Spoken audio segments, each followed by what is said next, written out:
கொடுன்னு சொல்லணும். அதுக்கு பதிலாக அவனுக்குரிய ராஜ்யத்தையே விட்டுருவோம் அப்படின்னா. இப்ப பீஷ்மர் சொன்ன எனக்கு என்னவோ நரநாராயணர் என்பதாக முன்ன ஒரு ரிஷிகள் தான் இருந்தார்கள். அவர்கள் தான் அர்ஜுனனாகவும் கிருஷ்ணனாகவும் வந்திருக்கிறார்கள். நரநாராயண ஸ்வரூபம். அதனால நிச்சயமா அவர்கள் கையில போருக்கு ஆயுதம் ஏந்தி விட்டார்கள் என்றால் அப்புறம் நம்மளால ஒன்றும் செய்ய முடியாது. சர்வநாசம் விளையும். பல சத்திரியர்கள் அழிவார்கள். உங்க குடும்ப சண்டை இது. உங்க குடும்ப சொத்துக்காக நீங்க அடிச்சுக்கிறீங்க. ஆனால் சத்திரிய தர்மத்தின்படி ஒரு மன்னன் இன்னொரு மன்னன் மீது போர் தொடுக்கிற போது இந்த பக்கம் சில பேர்கள் சாருகிறார்கள், அந்த பக்கம் சில பேர்கள் சாருகிறார்கள். அவர்களும் கூட அழிகிறார்கள் போர்ல. இது தேவையே இல்லை. ஆனால் அந்த காலத்தினுடைய பொலிட்டிக்கல் ஸ்ட்ராட்டஜி அப்படிதான் இருந்திருக்கு. அதனால அவ குடும்ப சேர்ந்த நம்மையும் போய் ஹெல்ப் பண்ணணும்னு விட முடியுமா? ஒரு மன்னன் இன்னொரு மன்னன் மீது போர் தொடுக்கிற போது இந்த மன்னனுடைய நண்பர்கள் என்பதாக சில பேர்கள், அந்த மன்னனுடைய நண்பர்கள் என்பதாக சில பேர்கள், அவர்களுடைய படைகள் அழிகின்றன. அவர்களும் அழிகிறார்கள். சம்பந்தமே இல்லாம செத்து போறான். சம்பந்தமே இல்லாம செத்து போறான். அந்த மாதிரி நீ இந்த விஷயத்தெல்லாம் மனசுல வச்சிருந்து திருப்பி கொடுத்துரு ராஜ்யத்தை அப்படின்னா. இந்த கர்ணனை நம்ப வேண்டாம். இந்த கர்ணனுடைய ஒரு தயவின் காரணமாகத்தான் துரியோதனன் திரும்ப திரும்ப இந்த ராஜ்யத்தை திருப்பி தர மறுக்கிறான். போர் போர் என்பதாக அழைக்கிறான். ஆனால் கர்ணனுடைய சாமர்த்தியத்தை தான் நான் 2-3 தடவை பார்த்துட்டோமே. இப்ப அந்த ஆணியரை கவர்தல் அதுக்காக போனோமே. அந்த பசுமாடெல்லாம் கவர்ந்து வரலாம் என்பதாக சொல்லி விராட தேசத்துக்கு அப்ப நடைபெற்ற போர்களும் கூட கர்ணன் உதவி செய்யல. கந்தர்வர்களிடமிருந்து உங்களை காப்பாற்ற முடியவில்லை. அப்படி இருக்கிறது தேவையில்லாம நீ இவனை நம்பாத அப்படின்னா. துரியோதனன் இப்ப ரொம்ப ஆப்டிமிஸ்டிக்கா ஒரு பொலிட்டிக்கல் பிலாசபி இது ரொம்ப அழகா பிரசன்னான். அதாவது துரியோதனனை பொறுத்த வரைக்கும் நான் திரும்ப திரும்ப துரியோதனனை பத்தி ஏன் உயர்வாக பேசுகிறேன் என்பதை புரிந்து கொள்ளணும். துரியோதனன் அவன் எப்பொழுதுமே அவன் எந்த இதுல இருந்தாலும் கூட அதுல ரொம்ப தெளிவாக இருந்தான். அங்க அவன்கிட்ட இருக்கிறது. அவன் கிருஷ்ணன்கிட்ட பேசுற போது கூட இப்ப கிருஷ்ணன் தூத்து வரப்போறான். அவன்கிட்ட பேசிக்கிற போது கூட எவ்வளவு தெளிவா பேச போறான் பாருங்க. இப்ப அவன் சொன்னா ரைட்டு, சஞ்சய் சொன்னதை கேட்டாச்சு. இப்ப பீஷ்மர் பேசினதையும் கேட்டுவிட்டேன். இப்ப 3 ஆப்ஷன்ஸ் ஆர் பிஃபோர் அஸ். நம்ம முன்னால 3 விதமான விஷயங்கள் இருக்கு. இந்த 3ல எதை வேணா தேர்ந்தெடுக்கலாம். ஒண்ணு சரணடைதல் அப்படின்னா காம்ப்ரமைசிங் அப்படின்னா பாண்டவர்கள் கேட்கிறபடி அவர்களுக்கு இந்திரபிரஸ்தத்தையும் அவர்கள் ஆண்ட ராஜ்யத்தையும் கொடுத்து விடுவது. இன்னொன்னு இந்த நாட்டையும் விட்டுட்டு ஓட்டமா ஓடிவிடுவது, நாட்டை விட்டே ஓடுவது. இன்னொன்னு உயிரை புல்லன மதித்து பகைவர்களுடன் போரிட்டு ஒன்று மரணம் அடைவது, இல்லை என்றால் அவர்களை மரணமடைய செய்வது. இதான் 3 ஆப்ஷன்ஸ் நம்ம முன்னாடி இருக்கு. இதுல நிச்சயமாகவே சரண் அடையிறது, நாட்டை விட்டு ஓடுறது இது சத்திரியனுக்கு இழிவானது என்பது இங்க இருக்கக்கூடிய எல்லாருக்கும் தெரியும். நாமெல்லாம் சத்திரியர்கள். யுத்தம் செய்தால் நமக்கு தோல்வி வரும் என்பது இங்க இருக்கக்கூடியவர்களுடைய கணிப்பு. அதனால்தான் திரும்ப திரும்ப என்னை போரிடாதே போரிடாதே உனக்கு அழிவு வரும், அர்ஜுனனுக்கு நிகரானவர்கள் யாரும் கிடையாது, கர்ணன் உனக்கு உதவி செய்ய மாட்டான், கர்ணனுடைய பலத்தை நம்பி நீ இறங்காதே, இதெல்லாம் திரும்ப திரும்ப சொல்லிட்டு இருக்கீங்க. இப்ப நான் ஒரு கால்குலேஷன் போடுறேன். துரோணர் பீஷ்மர் இவங்க 2 பேரும் என் பக்கத்திலே இருக்கிறார்கள்.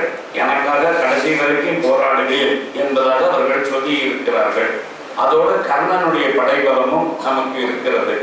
இன்னொன்னு நம்ம இவர்களை வெல்லக்கூடியவர்கள் உலகத்திலே யாரும் கிடையாது. துரோணரை வெல்வதற்கு பாண்டவர்களிடத்தில் சக்தி கிடையாது, பீஷ்மரை வெல்வதற்கும் பாண்டவர்களிடத்தில் சக்தி கிடையாது, கர்ணனை வெல்வதற்கும் பாண்டவர்கள் சக்தி கிடையாது. இன்னொன்னு இப்ப நம்ம அலையன்ஸ் இதுவரைக்கும் நாம எந்தெந்த மன்னர்களெல்லாம் இதுவரைக்கும் நம்ம பக்கம் சேர்த்திருக்கோமோ அவர்கள் எல்லோருமே என் பொருட்டு தீயிலும் குதிப்பார்கள் கடலிலும் விழுவார்கள். அப்படி ஒரு மனநிலையில தான் வந்திருக்கானுங்க எல்லாரும். நீ தர்மமே செய்யல, நீ அநியாயக்காரன், உன் பக்கத்துல நாங்க நிற்க மாட்டோம்னு சொல்றானா? நல்லா கவனிச்சிங்க. 2 கட்சிக்காரன் என்னதான் தர்மம்னு சொல்லுவானுங்க.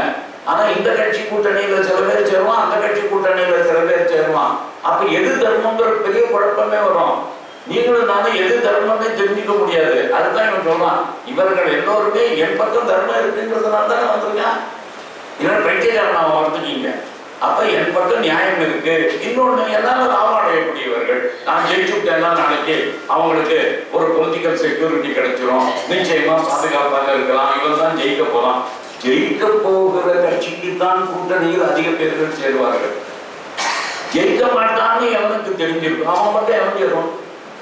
அதனால என் பக்கம் தான் சேர்ந்திருக்காங்க. அதனால என்னுடைய படை பலத்தை கண்டுதான் இப்ப தர்மபுத்திரர் என்ன கேட்டிருக்கார், 5 கிராமங்களை கொடுத்தாலும் கூட நாங்கள் திருப்தி அடைவோம். இந்த மெசேஜ் தான் அவங்க சொல்லி அனுப்பிச்சான். நீங்க வேற எதுவும் கொடுக்க வேண்டாம், எங்களுக்கு ஒரு 5 கிராமத்தை ஒதுக்கி கொடுத்தீங்கன்னா நாங்க என்ன இந்திரபிரஸ்தத்தை கேட்டு இருக்கோம். அந்த ராஜ்யம் பறந்துபட்டது, ராஜசூயாக நடத்தி பெரிய சக்கரவர்த்தி அந்தஸ்து அதெல்லாம் மறந்துடும். எங்களுக்கு பொழைச்சிக்கிற மாதிரி ஒரு 5 கிராமத்தை கொடுக்கலாம். இது ரொம்ப வேடிக்கையான விஷயம். ஏன்னா ஏற்கனவே யாருடைய தயவும் இல்லாமலேயே விராட்ட ராஜ்யமே இவர்கள் கையில் கொடுக்கப்பட்டாகிவிட்டது. ஆனா இப்ப எப்பயுமே எந்த பிரச்சனைனா உரிமை. இந்த உரிமை இப்போ உரிமைப்படி 5 கிராமங்கள் வேண்டும். உரிமை இல்லாம அவன் உலகத்தையும் ஆட முடியாத, அவன் மற்ற நாடுகளை ஜெயிக்க முடியாத, அந்த இன்னொரு பகுதியை சேர்த்துக்க முடியாத, இவரை விட பலவீனமான ஒரு ராஜ்யத்தை இவர்களை கையில் எடுத்துக்கொள்ள முடியாத, எல்லாம் முடியும். ஆனால் இப்ப திரும்ப திரும்ப ஏன் அவர்கள் அஸ்தினாபுரத்தின் மீது இந்த ஆக்கிரமிப்பை செய்கிறார்கள் என்றால், அஸ்தினாபுரத்துக்காரர்கள் தான் இந்திரபிரஸ்தத்தை கையகப்படுத்தி இருக்கிறார்கள். அதனால இப்ப அஸ்தினாபுரத்துக்கான இந்திரபிரஸ்தம் முழுக்க ராஜ்யத்தை கொடுக்காட்ட கூட எல்லாரும் செலக்ட் பண்ணி கொடுறாங்க, அப்படி கூட போறோம். அதனால பலராமனிடத்துல கதாயுள்ளம் பயின்றுள்ளவன் பீமன். துரியோதனன் சொன்னான், நானும் பயின்றுள்ளேன், என்னுடைய கதா வலிமை என்ன அப்படிங்கிறது உங்களுக்கு சொல்றேன். நான் இமயமலையை ஒரு அடி என்னுடைய கதையினால் அடித்தால் அந்த இமயமலை 100,000 துண்டுகளாக சிதறும். அதிகமா 2 அடிக்க வேண்டாம், ஓங்கி ஒரு அடி அடிச்சேன்னா ஆனானப்பட்ட இமயமலைய 100,000 சுக்களாக போய்விடும். அதனால எனக்கு இந்த பீமன், அர்ஜுனன், கிருஷ்ணன் இதெல்லாம் நிச்சயமா எனக்கு ஒன்றும் பயம் கிடையாது. இவர்களை கண்டு நான் அஞ்ச வேண்டிய அவசியம் கிடையாது. அழிவேன் என்ற எந்த விதமான சந்தேகமும் எனக்கு கிடையாது. நிச்சயமா ஜெயிப்பேன்டா, நிச்சயமா ஜெயிப்பேன். நம்மை விட 3 மடங்கு குறைவாக எதிராளிகள் படை இருந்தால், நல்ல கவனிச்சிங்க, வார் ஸ்ட்ராட்டஜி அவன் சொல்றான், நம்மை விட 3 மடங்கு குறைவாக எதிராளியின் படை இருந்தால் தயங்காமல் உடனே யுத்தம் செய்யலாம் என்று பிரகஸ்பதி கூறியிருக்கிறார். இப்ப நம்முடைய படைக்கும் அவர்களுடைய படைக்கும் ஒரு கம்பேரிசன் பண்ணி பார்த்தால், பாண்டவர்கள் தரப்பில் வீரர்கள் என்று சொல்லத்தக்கவர்கள் 27 பேர்கள் தான். நம் தலைப்பில் அவர்களுக்கு இணையான வீரர்கள் 21 பேர் இருக்கிறார்கள். 3 times. அதனால அவன் 7 பேர் நம்ம கூட 21 பேர் நம்ம கூட இருக்கான். நாம சண்டை போட்டா ஜெயிக்காம இருக்கோமா? என்ன பைத்தியக்கா இருக்கான். இன்னொன்னு, சில பேர் அவசகுணம்லாம் பார்க்கிறேன், நமக்கு அழிவு வரும், நான் இங்க பார்க்கிறேன் அங்க பார்க்கிறேன் அப்படின்னு தீய சொகுணங்களை தான் சொல்றாங்க. தீய நிமித்தங்கள் தோன்றுகின்றன, அதனால நமக்கு அழிவு வர போகிறது என்று நான் சொல்றேன். உங்களுக்கு தான் அப்படியெல்லாம் கண்டு தெரியுது. எல்லா இடத்துலையுமே கெட்ட சொகுணம்லாம் உங்களுக்கு தான் தெரியுது. எனக்கு எப்படி தெரியுமா தெரியுது? எல்லாமே சுப நிமித்தங்கள் தெரிகின்றன. அதுக்கு ஒரு அழகான உதவி சொல்லலாம். நம்முடைய படை வீரர்கள் எங்கெல்லாம் செல்கிறார்களோ அங்கெல்லாம் இம்மீடியட்டா ஒரு நீர்நிலை தென்படுகிறது. தாகத்துக்கு தண்ணி வேணும்னா நம்ம படை போற பாதையில டக்கு டக்குன்னு அந்தந்த இடத்துல ஒரு ஏரி, அந்தந்த இடத்துல ஒரு குளம் இருக்கு. இப்ப எனக்கு ஆச்சரியம், முன்னாடியே அந்த இடத்துல டோப்போகிராஃபி எல்லாம் பார்த்துட்டு வந்து இந்த ரூட் வழியா போனா நிறைய அங்கங்க ஆஃப் பண்ணலாம், அங்கங்க தண்ணி இருக்குன்னு அப்படின்னு சொல்லவே இல்லை. நான் மட்டும் ஒரு பக்கத்துல படையை ஊட்டின்னு போறேன். ஆனா போற இடத்துல தான் நிச்சயமா வாட்டர் ஃபெசிலிட்டி அவைலபிள். அதனால இது ஒரு நல்ல சொன்ன இல்லையா? அதனால இன்னொன்னு, நம்ம ஜனங்களுடைய சைக்காலஜி இது ரொம்ப முக்கியம். அவன் சொல்றான், நம்ம தேசத்துல இப்ப போருக்கு ஈடுபடுகிற போது மன்னனுக்கு பக்கபலமாக மக்கள் நிற்பார்களா மாட்டார்களா அப்படின்னு அடுத்த கேள்வி ஒண்ணு இருக்கு. நான் எல்லாத்தையும் அசஸ் பண்ணி பார்த்துட்டேன். ஜனங்கள் எல்லோருமே நம்முடைய ஆட்சி நல்ல ஆட்சி தான், அவர்களுக்கு திருப்தி இருக்கிறது. இது இப்ப இல்ல, கடைசியில திருதராஷ்டிரன் காட்டுக்கு போகிற போது இதே விஷயத்தை தான் மக்கள் சொல்ல போகிறார்கள். உங்கள் ஆட்சி நல்லாட்சியாகத்தான் இருந்தது, துரியோதனன் ஆட்சி நல்லாட்சி தான் இருந்தது, யுதிஷ்டிரன் ஆட்சியும் நல்லாட்சி தான் அப்ப சொல்ல போறோம். அதனால இன்னொன்னு, ஒரு பெரிய மழையும் அல்ல, பெருமழையோ வறட்சியோ இந்த தேசத்தில் கடந்த பல ஆண்டுகளில் நடக்கவே இல்லை. அப்படின்னா என்ன அர்த்தம்? நான் இவங்களை காட்டுக்கு அனுப்பிச்சதுதான் அநியாயம் தான், திரௌபதியை படுத்தினதுதான் அநியாயம் தான். என் தேசத்துல வறட்சி நட வந்திருக்கணும், பஞ்ச நட வந்திருக்கணும், பெரிய மழை பெய்ஞ்சு அடிச்சு சுனாமி தான் வந்திருக்கணும், மதராசில் பெஞ்ச மாதிரி பெரிய மழை தான் வந்திருக்கணும்னு வரலையே. அதனால நம்ம பகைவர்களுக்கு கெடுதலை நினைத்தால் அது நடக்கிறது. என் வாயிலிருந்து ஒரு வார்த்தை வந்தா அது பலிக்காம போனதே கிடையாது. நான் யாருக்கெல்லாம் நல்லது நடக்கணும்னு நினைக்கிறேனோ அவளுக்கு நல்லது நடக்கிறது, நான் யாருக்கு கெடுதல் நடக்கணும்னு நினைக்கிறேனோ அவர்களுக்கெல்லாம் கெடுதல் நடக்கிறது. அப்படின்னா என்ன அர்த்தம்? நான் ரொம்ப நல்லவன் தானே அர்த்தம். அப்புறம் எதுக்கு அனாவசியமா இந்த மாதிரிலாம் பேசிட்டு இருக்கீங்க? அதனால இப்ப கர்ணன் சொன்னான், பீஷ்மரே, அர்ஜுனனுக்கு துணை நிற்கும் கிருஷ்ணர் மகாத்மா என்பது எனக்கு தெரியாதா? கிருஷ்ணனோட பலம் இருக்கு, கிருஷ்ணனோட பலம் இருக்கு, அவன் அங்க இருக்கான் அப்படின்னு சொல்லிட்டு இருக்கிற திரும்ப திரும்ப, அது எனக்கு தெரியும். ஆனால் என்னுடைய வல்லமையை அறியாமல் என் மனம் புண்படியே எப்பொழுதும் பேசுகிறீர். கடந்த 2 போர்களில் நான் தோற்று போன விஷயத்தை சுட்டி காட்டுகிறீர். அதனால இப்பொழுது நான் ஒரு சபதம் செய்கிறேன். இந்த இடத்துல அவன் தான் சபதம் எடுத்தான். என்ன சபதம்? இதோ என்னுடைய ஆயுதங்களை நான் கீழே வைக்கிறேன். போரிலும் சரி, சபையிலும் சரி, யுத்த களத்திலும் சரி, நீங்கள் என்னை பார்க்க போவதில்லை. அதாவது பீஷ்மர் எது நாள் வரைக்கும் போர்க்களத்தில் இருக்கிறாரோ அது நாள் வரைக்கும் கர்ணன் போரிட மாட்டான், ஆயுதத்தை ஏந்த மாட்டான். இது சத்தியம். உன்னால முடிஞ்சா ஜெயிச்சுக்கிட போட. ஏன் நான் ஒண்ணு சாதிக்க மாட்டேன்னு சொல்ற, நான் வரவே இல்லை, போங்கட எக்கடு கட்டு போங்க அப்படின்ட்டான். நீர் அழிந்த பிறகுதான் என்னுடைய மகிமை என்ன என்பதை இங்குள்ளவர்களுக்கு நான் காண்பிப்பேன். அதனால நீ சாகர வரைக்கும் போர்க்களத்து பக்கம் நான் வரமாட்டேன், போங்க, என்ன வேணா பண்ணீங்க அப்படின்ட்டான். உடனே கர்ணனை இப்படி அவமானப்படுத்தி பேசினதுனால பீஷ்மர் இடத்துல துரியோதனன் சொன்னா, நான் உங்களை நம்பிய இந்த போருக்கு தயாராகிறேன்னு நினைக்கிறீங்க, அதுக்கு இந்த துரோணாச்சாரியாரை நம்பியா, இந்த கிருபாச்சாரியாரை நம்பி இல்லை. நான் நம்புவதெல்லாம் என்னுடைய தோழன் கர்ணன் ஒருவனைத்தான். அவனுடைய புஜ பராக்கிரமத்தை நம்பித்தான் நான் நிச்சயமாகவே இந்த போரில் ஈடுபடுகிறேன். அதனால நீங்க அவனை அப்படி அவமானப்படுத்தி பேசியது மிகவும் தவறு. அதனால நிச்சயமா பாண்டவர்களை ஜெயிக்க போறோம், போருக்கு தயாராகும்.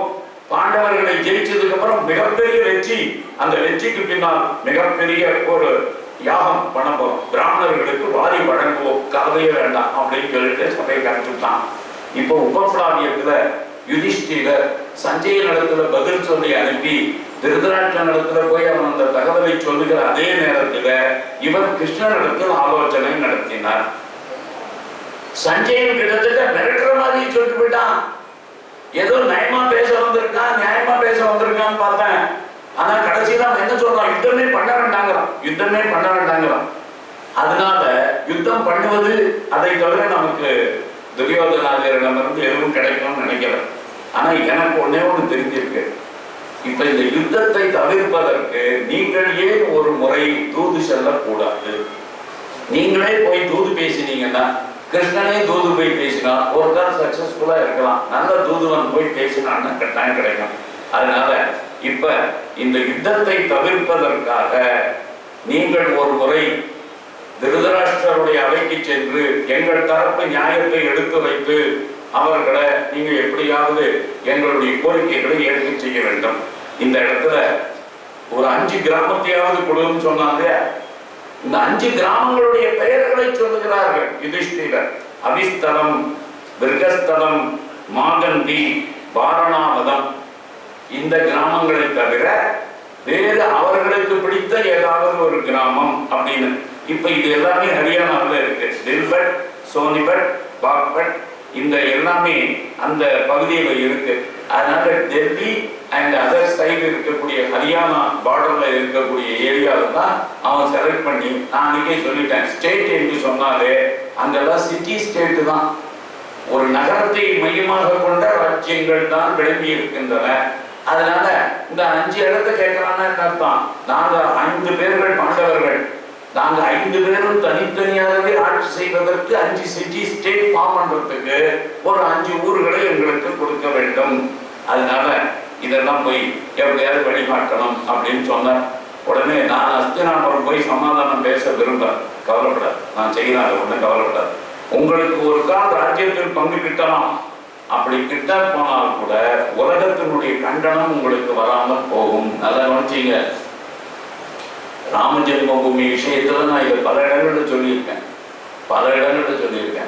கிருஷ்ணன் எப்படி கடைசி வரைக்கும் சமாதானத்திற்காக அவர் பாடுபட்டாரோ, அப்படி இஸ்லாமியர்கள் நல்லெண்ணத்தோடு ராம ஜென்ம பூமியில் அயோத்தியில் ராமபிரானுக்கு ஆலயம் எழுப்புவதற்கு தாங்களாகவே ஒரு ஆக்கிரமிப்பு கட்டிடத்தை பாபர் கட்டியிருந்தானே, அந்த கட்டிடத்தை அவர்களாகவே அகற்றுவார்கள் என்பதற்கான கடைசி வரைக்கும் எல்லா முயற்சிகளையும் செய்து பார்த்தோம். நான் இப்ப எல்லா கூட்டங்களையும் அதான் சொன்னேன். கிருஷ்ணன் எப்படி கடைசி வரைக்கும் என்னோட செஞ்சது எல்லாரும் குறை வச்சாங்க. ஆனா அப்படியும் கூட விடமாட்டேன்னு புடிவாதமா இருந்தாங்கன்னா கடைசியில் கிருஷ்ணன் சொன்னா அழிச்சுதான் போனோம். நீங்க அழிஞ்சுதான் போவீங்க. அதுதான் கடைசியில கௌரவர்களுக்கு அதை சொல்லிட்டு வரேன். கடைசி வரை பாண்டவர்கள் சமாதானத்திற்கு முயன்றும் கூட துரியோதனன் என்னும் பாவிதான் அதை கெடுத்தான் என்று எல்லோரும் துரியோதனனை இகழ்ந்து பேசும்படியாக கடைசி எஃபர்ட்டை நான் பண்றேன்னா, அதெல்லாம் பண்ணி முடிச்சுதான் நாங்களும் கூட அந்த கட்டிடத்தை தகர்த்து தெரியும். இது நல்லா நினைஞ்சிக்கணும். அதனால அந்த கட்டடத்தை போட்டு போய் திடீர்னு ஒரு நாளைக்கு இடிக்கல. இதை கொடுத்துரு, இது உனக்கு சம்பந்தம் இல்லாதது, இது உன் மதத்தோட சம்பந்தப்படாத ஊரு, உன் மதத்துக்கு சம்பந்தம் இல்லாத கட்டடம், இந்த கட்டடத்தை கட்டியவனே ஒரு அந்நியன், அந்த இடத்துல பிறந்தவர் ராமர், அவர் நம்ம தேசியத்தினுடைய ஒரு மிகப்பெரிய வீர புருஷர், அவர் இந்த நாடை கொண்டாடுகிறது, அப்பேற்பட்டவருடைய அவதார ஸ்தலம். அதனால அந்த இடத்துல உனக்கு ஒரு கட்டடம் இல்லாம போனா கூட எங்க வேணா கட்டிக்கலாம். ஆனா நாங்க ராமர் பிறந்த இடத்தை தவிர வேறொரு இடத்துல கோயில் கட்டுறதுங்கிறது இம்பாசிபிள். 1000 இடத்தில் ராமருக்கு ஆலயங்கள் இருந்தாலும் கூட அவர் பிறந்த இடத்துல ஆலயம் இருப்பதுதான் சிறப்பு அப்படிங்கிற விஷயத்தான் சொன்னோம். புத்திகட்ட பேருக்கு கேட்கவே இல்லை. இப்ப ஏழோ கொண்டாடிட்டு இருக்காங்க 25 வருஷமா. என்ன பண்ணி தொழில்? அதனால துரியோதனன் உயிருடன் இருக்கும் வரை உங்களுடைய நாட்டை திருப்பி தர மாட்டான். அதனால நான் போற எஃபர்ட் நிச்சயம் ஃபெயில். நான் தூதுவனாக போகிறேன், சமாதானம் பேசத்தான் போகிறேன். ஆனால் எனக்கு துரியோதனனுடைய மனோபாவம் தெரியும். அவன் நான் ஒண்ணு சொல்றது கேட்க போறது இல்லை. அதனால போர் நிச்சயம் வரும். அதனால நீங்க அதுக்கு ரெடியா இருங்க. ஆனா நான் இடையில போய் இதை பார்த்து பேசிட்டு வரேன். நான் இப்ப பீமன் ரொம்ப வேடிக்கை. இதுவரைக்கும் பீமனிடத்துல எதிர்பார்க்காத ஒரு விஷயத்தை கிருஷ்ணனிடத்துல அவன் சொல்றான். அவன் என்ன சொல்றான்? நீங்க தூது போகும்போது துரியோதனனுக்கு எப்படி பேசினா மனசுக்கு இதமா இருக்கோ அப்படி பேசுனாங்க. உலக அதிசயம் இல்லையா? அவன் ஜென்மத்திலேயும் துரியோதனனையே வெறுத்துட்டு இருந்த பையன் நீ ஏன்டா போராட்ட என்னடா பேச்சு வேண்டி கிடக்கலன்னு அவன் சொல்லணும். அப்படி இருக்கிற போது அவன் என்ன சொன்னான்? துரியோதனன் கோபக்காரன், எளிதில் பகையை வளர்ப்பவன் ஆகையால் அவனிடத்தில் கடுமையான வார்த்தைகளை தெரிவிக்காமல் எவ்வளவு சுமூகமாக பேச முடியுமோ அவ்வளவு சுமூகமாக பேசி அவனை கன்வின்ஸ் பண்ண பாருங்கள். உயிர் நாசம் ஏற்படக்கூடாது, இது நம்முடைய நிலைப்பாடு. துரியோதனனுக்கும் மன அமைதி கிட்ட வேண்டும், நாங்களும் சந்தோஷமாக இருக்க வேண்டும். அப்படி 2 பேருக்கும் மீச்சுவலா இப்படி நல்லது நடக்கிறபடி பண்ணுங்க. இப்ப கிருஷ்ணன் சொன்ன, என்னடா அது நேற்று வரைக்கும் யுத்தம் அவன் பொதுவே தொடைய புடப்பேன், ரத்தத்தை குடிப்பேன், தோலை பிடிப்பேன் அப்படி இப்படின்னு பேசிட்டு இருந்தப்ப இன்னைக்கு திடீர்னு இப்படி எல்லாம் பேசுற. ஓ இப்பதான் புரியுதுல, நீ இந்த வாய்ச்சவுடா தீரம் தமிழ்நாட்டுல இருக்கிற அரசியல்வாதி மாதிரி. அதனால எல்லாமே கிட்டக்கு முற்றிய வரைக்கும் கத்திட்டு இருப்பீங்க. ஆனா உங்களெல்லாம் தூக்கி போட்டு என்ன செய்யற தூக்கி போட்டாங்கன்னா அதுக்கப்புறம் நெடுவாசலும் கேட்க மாட்டீங்க, வாடி வாசலும் கேட்க மாட்டீங்க. அதனால உங்களுக்கு அப்படி ஒரு கவர்மெண்ட் வந்தாதான் நீங்க வாய மூடிட்டு இருப்பீங்க. அது வரைக்கும் எல்லாம் கத்துவீங்க. ஆனா உங்களை திகாரத்துக்கு தான் அனுப்புறது முடிவு பண்ணிட்டாங்க. அப்புறம் எவனா பேசுவீங்களா? அப்படியெல்லாம் உங்களுக்கு ஒரு தைரியம் இருக்க. இப்போ உனக்கு எனக்கு புரிஞ்சு போச்சு. இப்ப கிட்ட போர் வருதுன்னு ஆரம்பிச்சோட பயந்துட்டேன். இப்ப போர் வரப்போகிறது. அது வரைக்கும் நல்ல சிம்ம கர்ஜனை எல்லாம் பண்ணினேன். இப்ப ஆக்சுவலா போர் நெருங்கி வந்துவிட்டது. நீ அந்த பேர்லாம் பயந்துட்டு கிடக்க. அதனாலதான் இப்படி எல்லாம் கத்துற. உனக்கு பயம் வந்து விட்டது. அதனால யுத்தத்தை விரும்புகிற பலருக்கு யுத்தம் நெருங்குகிற போது எலெக்ஷனுக்கு அதிகம் கிடப்பானுங்க. உடனடியாகவே தேர்தல் நடத்த வேண்டும், கலைக்க வேண்டும் கத்துவானுங்க. ஆனா ஆக்சுவலா எலெக்ஷன் அனௌன்ஸ் பண்ணிட்டாங்கன்னா ஜெயிப்போமா ஜெயிக்க மாட்டோமான்னு கவலைப்பட ஆரம்பிச்சிருவாங்க. அது வேண்டாங்க சும்மா தான் அப்படின்னு சொல்லுவோம். அதனால போவோம். அதுதான் சொல்றாங்க, நீ நான் நல்லா நினைச்சுப்பாரு, நீ கொடையாடி விட்டாயா? இவன் சொன்னா பீம, என்ன எப்படி பேசுற கிருஷ்ணா? என்னை பத்தி உனக்கு தெரியாத? என்னை பார்த்தா பயந்தவன் என்று சொல்லுகிறீர். நான் எதற்காக சொன்னேன் தெரியுமா? பீமனே கூட சமாதானத்தை நாடினான். சமாதானம் தான் பீமனும் விரும்பியது. அதுவும் கூட அவரிடத்துல சாத்தியமாக பேச வேண்டும் என்று என்ன சொல்லி அனுப்பிச்சிருக்கான் அப்படின்னு போய் சொல்லலாங்க. பீமனை கூட அப்படித்தாங்க இருக்கான். அவனுக்கு கூட கோபம் தான் பண்ணல. அவன் கூட உங்களோட காம்ப்ரமைஸ் பண்ணிக்கிறதுக்கு தான் ரெடியா இருக்கான். அதனால என்னுடைய சக்தியை அறியாமல் என்னுடைய சக்தியை இழிவுபடுத்துகிறேன் கிருஷ்ணரே. நான் இப்பொழுது சபதம் பண்ணுகிறேன், யுத்தம் வரும்போது என்னுடைய ஆற்றல் என்ன என்பதை இந்த உலகமே காணும். உலகமே காணும். அதை பற்றி கவலைப்படாதீங்க. சூரியன் உதயமாகும் போதுதான் அதன் ஒளியை எல்லோருமே பார்க்க முடியும். அதுபோல யுத்த பூமியில் பீமனுடைய ஆற்றலை நீங்கள் பார்ப்பீர்கள். அர்ஜுனன் சொன்னான், எங்க 2 குடும்பத்துக்கும் நீங்க வேண்டியவர், எங்களுக்கும் உறவு, துரியோதனனுக்கும் உறவு. அதனால சமாதானத்தை பற்றி நீங்கள் பேசினால் கூட துரியோதனம் ஒப்புக்கொள்ள போவதில்லை. அதனால தயவு செய்து நீங்க என்னதான் பேசினாலும் கூட இது ஏதோ கடைசி முயற்சின்னு சொல்றீங்க இல்லையா, அதனால நீங்க வேணா போய் பார்க்கணும். மற்றபடி எனக்கு சந்தேகம் இல்லை அப்படின்னு. இப்ப சகாதேவன் தான் அதுக்கு நேரு விரோதமா பேசிட்டான். சகாதேவன் தான் அமைதியை நாடுவான்னு எல்லாரும் எதிர்பார்த்தாங்க. சகாதேவன் என்ன சொன்னா, தப்பி தவறி துரியோதனாதிகள் சமாதான வழியை ஏற்க நினைத்தாலும் கூட, ஏதாவது ஒரு 5 ஊரை கொடுக்கிறேன்னு காம்ப்ரமைஸ் பண்ணினாலும் கூட நீ ஒத்துக்காதா, நீ ஒத்துக்காத, யுத்தத்தில் சந்திப்போம், அவர்கள் கேட்டபடி முழு இந்திரபிரஸ்தை கொடுக்குறியா இல்லைன்னா போருக்கு தயாரா, அப்படி கேடு. 5 கிராமம் 4 கிராமம் 2 கிராமம் எல்லாம் கேட்கிற வேலையெல்லாம் வச்சுக்காது அப்படின்னா என்ன ஆச்சரியம். ஏன்னா பீமன் அப்படி பேசலாம், இவன் சகாதேவன் இப்படி பேசுறானே. அதனால இப்ப ஒரே ஒரு விஷயத்த இத தெளிவாக நீ அவர்களிடத்துல சொல்றது. இப்ப எல்லோரும் பேசி முடித்த நேரத்துல திரௌபதி எழுந்து சொன்னா, கிருஷ்ணா எனக்கு இவர்களெல்லாம் ஏன் சமாதான முயற்சியில் ஈடுபடுகிறார்கள் என்பது புரியவே இல்லை. அது மட்டுமல்ல, நீ ஏன் அதுக்கு ஒப்புக்கொள்கிறாய்? சமாதானத்தை நாடி தூது போகிறேன் என்று நீ ஏன் சொல்லுகிறாய்? நீ எனக்கு என்ன சத்தியம் பண்ணி கொடுத்திருக்க? திரௌபதி, நீ அவிழ்த்த கூந்தலை முடியும் நாள் வரும், அதை முடிப்பதற்கு நான் துணையில் இருப்பேன். துரியோதனனுடைய ரத்தம், துச்சாதனனுடைய சென்னீர், இது 2ம் கலந்து பூசி நான் முடிக்கணும்னு வச்சிருக்கேன். இது எப்படிதான் நடக்கும்? யுத்தம் வரலன்னா இது எப்படி நடக்கும்? இப்போ ஒரு கால் சமாதானம் ஏற்பட்டு விட்டது என்றால் துரியோதனாதிகளை எப்படி அழிக்க போகிறோம், எப்படி கொல்ல போகிறோம், என் சபதம் எப்படி நிறைவேறும்? அதனால என் சபதத்தை நீ நிறைவேற்ற வேண்டாமா அப்படின்னா, கோபம் என்னும் தீயை மனதில் வளர்த்துக் கொண்டு 12 ஆண்டுகள் நான் காட்டில் வாழ்ந்திருக்கிறேன். இந்த பத்தினியினுடைய சாபம் தான், பத்தினியினுடைய சபதம்.